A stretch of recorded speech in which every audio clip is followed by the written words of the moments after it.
I've wished to change the world when I was young, but I had no idea how or what I wanted to accomplish with my life as I got older. So in the last couple of years, especially the last few months, I did a variety of things. I studied in a foreign university, worked at Mercedes-Benz, traveled to interesting places, and started my own entrepreneurial venture. I continued looking outside, never fully feeling satisfied or at peace, until I came upon these words by Rumi. I was clever yesterday, therefore, I wanted to change the world. I am smart now, thus, I am changing myself. I realized I need to start with myself, in order to see any changes in my life. And all of the development you want to see in your life starts with you. If you improve the inside, the outside will follow. The fact is that you have the ability to create everything you want, but you are the obstacle between where you are and where you want to be. You, not the time, money, or circumstances. Do you want to know why? It's because you're your worst enemy. The quicker you realize this, the quicker you embrace it, the quicker you'll want to figure out how to improve. Yesterday you were clever, therefore, you wish to transform the world. You are smart now, therefore, you are transforming yourself. This is 1% better every day. Here are 35 life lessons that I have learned in my early 20s, or the past few months and some even years ago, that you should learn as soon as possible in your life. Learn them, think about them, then put them into practice. Part 3. Number 11. Aim to be patient in this world of rapid change. You become more attentive and purposeful about how you live your life when you live slowly, and you begin to take care of your body, brain, and soul, so that they can take care of you. Fast food, fashion trends, high-speed internet, swift traveling, and easy cash have all become part of our daily lives in this age of rapid change. I myself raced in the fast lane in my early teens after slipping into the mentally draining trap of the hurry-up life philosophy. I didn't decide to take things easy until a little over 2 months ago, when I hit an all-time low in my life. I gave up hustling, I decided to quit improving, I stopped living wandering and thoughtless, and began to be much more purposeful and mindful. This is the essence of what it means to live slowly. Slow living is a way of life. It's a mental state that you embrace in your daily life, and it's the polar opposite of mindlessly hustling. It moves the focus away from quality and accuracy, and towards the concept that we should concentrate on what matters most to us and our progress, and accomplish it as quickly as possible. It helps to increase concentration, calmness, and emotional stability. Here are some obvious indicators that you're attempting to living slow. You're attempting to put yourself first, which means you're attempting to put your emotional and mental wellness ahead of everyone else's, because you've eventually realized you can't offer what you don't have. By doing less of what does not matter, so you can do more of what matters, you are becoming increasingly deliberate about how you want to approach your daily life, and how you want to live it. You don't have to hurry in the mornings. Instead, you're giving yourself time to figure out how you want to start your day, so you can make a self-care plan that works for you, and is tailored to your needs, rather than what society says a self-care plan should be. You're feeding your mind through meditation and reading novels. You're keeping a diary and scheduled time to engage in activities that you enjoy in order to nourish your spirit. You're honoring your body with the utmost regard. You exercise to keep your flexibility. You walk and work out on a daily basis. You make an effort to consume nutritious meals, but you also give yourself the pleasure of delighting in sweet treats. When you're presented with a problem, you should ask yourself, does this matter to me? If the answer is yes, you pay attention to it. Otherwise, you're free to let it go. You say no a lot more than you say yes. You're preserving both your time and your energy. You're not rushing into things simply because they sound interesting. Instead, you're asking yourself, does this even important to me? You're understanding the art of creating a mood that supports your progress. You're choosing to spend more time with individuals who elevate you, rather than people who drain you. That's how you make room for greater pleasure and motivation. You're beginning to see that the battle is nothing more than an unwillingness to acknowledge what is. So, you're now training yourself the best way to submit life's flow. You're growing to stick to the plan, and appreciating the advantages of concentrating just on what you can manage. You're slowing down in order to become more aware of the beauty all around you. You're growing more appreciative of what life has to offer. The warmth of the sun, the calming sound of the waves lapping against the beach, and the comfy bed you'll be sleeping in tonight. You're producing more than you're taking in. You're understanding that a feeling of purpose is founded in helping others, so you're looking for a fulfilling career that you like and committing to giving it your all. By realizing that you have a haven within yourself, you realize that being kind to yourself first will enable you to be kind to others later. Slow living is a manner of life that prioritizes deliberate, thoughtful decision-making over frantic, passionate, and uncontrolled pace. Rather than running away from unhealthy situations, take a deep breath and see your way to what will be good for you. Number 12.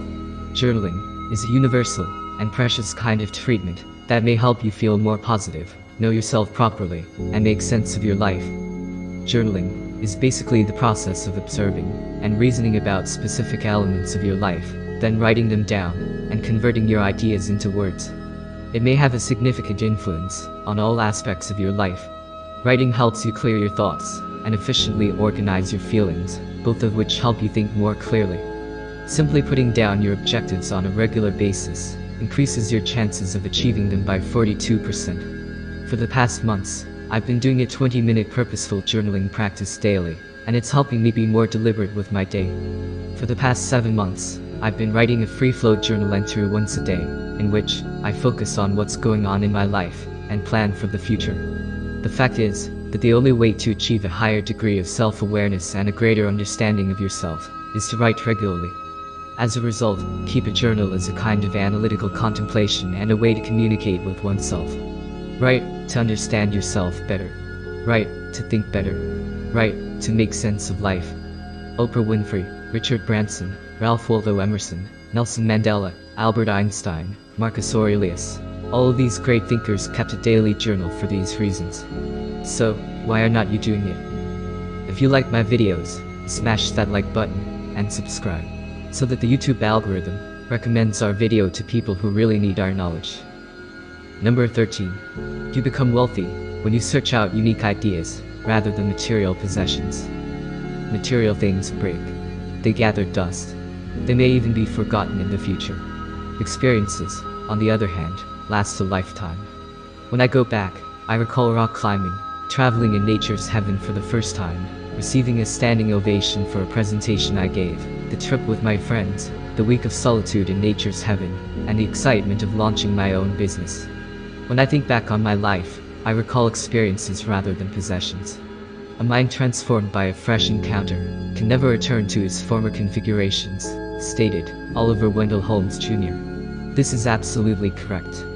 Experiential learning pushes us beyond our comfort zones and into our development zones. And as we get the fresh encounter, we develop, preserve memory, form connections, we mature, and our mind, body, and soul become richer. Number 14. In today's digital environment, the most valuable ability you may have is the ability to organize your brain, which you can develop with the help of daily meditation. I committed to a 1-week private vacation near my place on my 21st birthday, and a friend of mine who has been practicing meditation for a few years, under the supervision of a qualified mental health practitioner, showed me how to enjoy meditation. It was among the most difficult, but also among the most wonderful times I've ever had. It's challenging, since you can't talk. Wonderful, because you've managed to figure out the best way to create mental space for mental serenity. After that vacation, I traveled solo and some with a friend across my city, and explored the places that I had never explored, especially the nature. Maybe I could have never explored it if I hadn't been on this journey, with a substantial amount of that time devoted to journaling. That's when I discovered how beneficial meditation is. Why? Meditation trains you, so you're not being a prisoner of your mind's wandering emotions. It teaches you to control your mind's concentration and guide it in your intended direction. We now live in a digital environment where the typical user's attention span is shorter than 5 seconds, as I used to describe to my friends when working at Mercedes-Benz, hence why YouTube video ads are skippable after 5 seconds. What exactly does that imply? It implies that the power of concentrated attention is the most valuable asset you can have right now and in the future. Your most valuable asset is your undivided mind. With regular meditation practice, you may strengthen and develop this attention muscle. Number 15. The recipe for attaining financial success is straightforward. Grasp the concepts of managing money, cultivate the skills that will make you valuable, and make more than you spend. Mike Tyson made over $300 million throughout his boxing career, but when he declared bankruptcy in 2003, he had lost all of his money and was $23 million in debt. Allen Iverson, a former NBA player, earned a total of $154 million throughout his professional career and was on the verge of bankruptcy when he retired. Fortunately, I am debt-free in my 20s. Are there any similarities between them? They never learned how to manage their money. Obviously, everybody wants to generate more money, and there's nothing bad with that. However, what good is having more money if we can't handle it? The first step toward financial freedom is to improve our attitude toward money and develop better money management practices. You develop the basic abilities needed to manage a 5-figure income, which can then be transferred to a 7-figure income. Money comes and goes. It comes in the form of earnings and disappears in the form of expenses.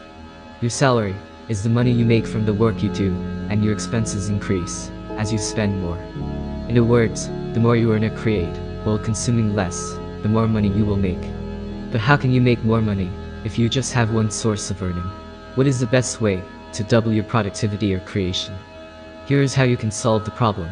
You've honed a set of skills that makes you valuable. You develop the mindset of a creator and become one of the finest in your field. Why? Because this allows for greater creativity, which in turn allows for additional revenue streams.